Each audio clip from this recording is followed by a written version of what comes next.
എന്താണ് ചെങ്ങ എനിക്ക് പറഞ്ഞാൽ മനസ്സിലാവാത്തേ? ഇന്നെ കൊണ്ട് പണ്ട് വരാൻ പറ്റില്ല. ഈ കാര്യങ്ങളൊക്കെ നോക്കി നടത്താൻ അന്നെ ഏൽപ്പിച്ചിരിക്കുന്നത്. എനിക്ക് പണ്ട് വരാൻ പറ്റും ചങ്ങായി, അല്ലെങ്കിൽ ഇത്ര സുഖമില്ലാണ്ടിരിക്കാണ്. ഒരു ചോരക്കൊരു വന്നിട്ട് ആകെ സുയിപ്പായിക്കണ് ചങ്ങായി. ഇനിയിപ്പോ നാട്ടുകാരൊക്കെ ഈ കുരുവായിട്ടാണ് വന്നിട്ടുണ്ടെങ്കിൽ എന്താ പറയാറ്? ഒരു കാര്യം പറയാനുണ്ട്. എന്താ പറഞ്ഞേ? സീരിയസ് കാര്യമാണ്. ഹലോ, ആ ആയിക്കോട്ടെ ആയിക്കോട്ടെ, ഞാൻ ഒരു കാര്യം ചെയ്യാനിപ്പോ വിളിക്കട്ടാ.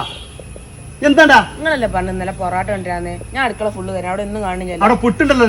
അതിന് പുട്ടിന്റെ പഴം ഉണ്ടാ? ഇല്ല. പപ്പടോ? ഇല്ല. പഞ്ചസാര ഉണ്ടാ? അതും ഇല്ല. പിന്നെ ഞാൻ പുട്ട് എന്തുകൂട്ടി തിന്നാ? പുട്ട് ചവിന്ന് എടുത്തിട്ട് ഒരു ഗ്ലാസ് വെള്ളാണ്ട് പറഞ്ഞാണ്ടാണ് അണ്ണാക്കാണ്ട് ഇറക്കിക്കാളാ. ഓരോരോ പരിപാടി. 12 മണിക്ക് നീച്ചു വന്നാണ് പൊറാട്ടാണ് ഓനോന്. ഓന്റെ ശല്യം സഹിക്കാൻ വെച്ചാണ് ഓനെ ഇവിടെ നോക്കാൻ കൊടുത്തു ഞാൻ. എന്നിട്ട് ഓൻ പറയാണ് പൊറാട്ട.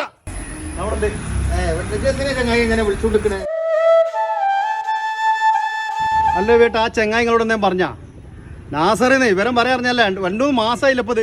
നാസറിനല്ലേ എന്തായാലും ഞാൻ ഓനെ കണ്ടിട്ട് തന്നെ അങ്ങോട്ട് വരുന്നുള്ളൂ. ഓൻ കുറേ ദിവസം എങ്ങനെ മാറി മാറി നടക്കുന്നത്. നമുക്കൊരു തീരുമാനം എടുത്തിട്ട് തന്നെ ഞാൻ വരുന്നുള്ളൂ ആ കാര്യത്തിൽ. പിന്നെ ഒരു കാര്യമുണ്ട്, ഞാൻ നാസറിനെ കണ്ട് പറഞ്ഞു പോകുന്നുണ്ടെങ്കിൽ എൻ്റെ ആ പഴയ സ്വഭാവമൊക്കെ മാറ്റണം. പഴയ കാലത്തുള്ള പെൺകുട്ടികളൊന്നുമല്ല, ഒറ്റക്ക് മര്യാദയ്ക്ക് ചെയ്ത് സംസാരിക്കണം. ആ കാര്യമൊക്കെ നമ്മൾ ഇന്നാ തീരുമാനിച്ചല്ലേ കേട്ടാ. അതൊക്കെ ഞാൻ അവനോട് പറയാം.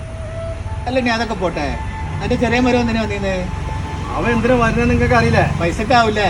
ആ പൈസക്ക് അല്ലാണ്ടാവും വരുന്നത്. എന്റെ സുഖം അന്വേഷിക്കാൻ വരുന്നല്ലാവേ. ആയിട്ട് നോക്കി എത്ര പൈസ ഞാൻ ചെലവാക്കിയിട്ടുണ്ട്. നിങ്ങൾക്ക് അറിയണല്ലേ ഈ കാര്യങ്ങളൊക്കെ. അതല്ലടോ, എൻ്റെ ചെറിയ പെങ്ങളെ മോൻ്റെ കാര്യം എനിക്കറിയോ? അതെന്താ പറ്റി ഓനെ? ഓൻ നമ്മള് വിസ എടുത്ത് കൊണ്ടുപോയല്ലേ? അതൊക്കെ ശരി തന്നെയാണ്.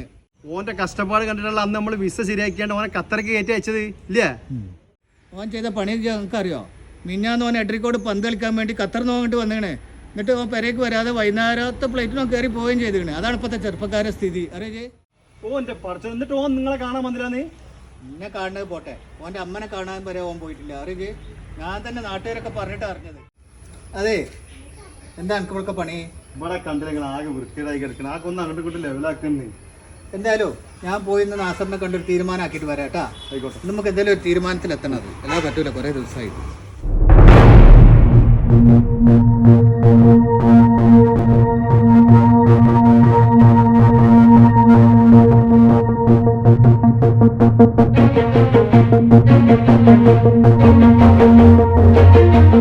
അല്ല നാസറേ, ഞാൻ കാസിമിനോട് എന്താ പറയേണ്ടത്? ഓ അങ്ങനെ ചോദിച്ചുകൊണ്ടിരിക്കുന്നുണ്ട്. മൂപ്പരാണ്ട് പറഞ്ഞേക്കണ്ട. ഒരു കാര്യം ചെയ്യും, ഞാൻ നാളെ കൊടുത്തായി കൊടുത്തോളാം. അത് പറഞ്ഞാളെ. എന്നാ പിന്നെ പറഞ്ഞ മാതിരി ചെയ്യട്ടാ, ഞാൻ പോവാണ്.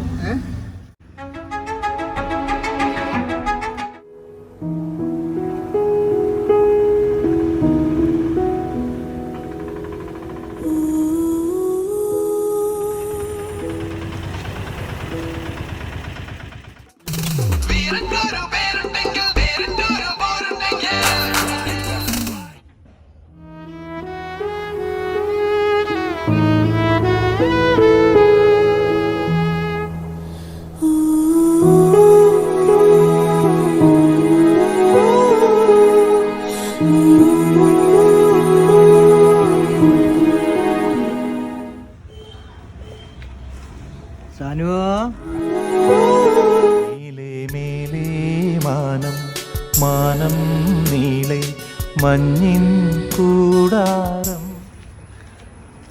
എന്തേടി ജിപ്പച്ചിനോട് മുണ്ടാതെ ഇറങ്ങി പോകുന്നത്? എനിക്ക് വലിയ ഇഷ്ടമുണ്ടായിട്ടൊന്നുമല്ല അങ്ങോട്ട് കൊടുന്നാക്കിയത്.